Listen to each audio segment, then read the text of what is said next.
Autre affaire qui nous intéresse ce soir, regardez ce chiffre. La subvention de 230 000 € attribuée à la réserve marine par la région a été suspendue. La décision a été approuvée hier par la commission permanente. Selon le conseil régional, la réserve doit modifier ses dispositifs de lutte contre le risque requin. Cela n'a pas manqué de faire réagir Europe Écologie Les Verts. Jean-Claude Toyer, Florence Bouchot. Les élus de la majorité du conseil régional ont donc mis leur menace à exécution.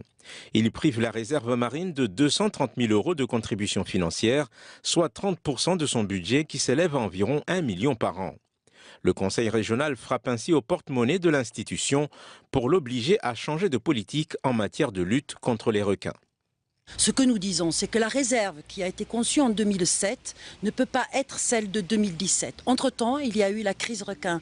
La crise requin qui, vous le savez, a touché des hommes et des femmes, des jeunes hommes et des jeunes femmes. Certains sont morts, d'autres sont mutilés actuellement. Donc voilà, ça existe, c'est un fait. Il faut que la réserve de 2017 soit différente, s'adapte à cette nouvelle situation qui est la crise requin.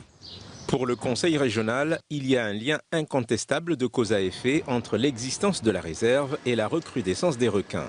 Faux, rétorquent les écologistes, qui s'insurgent contre les violentes attaques de ces derniers temps contre les scientifiques. Ce rapport constitue une sorte de chantage à la réserve marine. Il présente des chiffres biaisés, on tente d'influencer les élus qui ne sont pas des spécialistes en leur faisant croire que le plus grand nombre d'attaques a lieu depuis que la réserve a été créée. On peut prendre des chiffres, leur faire dire ce que l'on veut pour influencer les votes. Et je pense que les élus qui ont voté hier en commission permanente n'avaient pas les éléments pour apprécier la nature du problème. Ils ont pris une mauvaise décision. Pour les écologistes, le risque requin est instrumentalisé par certains politiques à des fins électoralistes. Le conseil régional rappelle cependant que l'existence de la réserve marine n'est pas remise en cause.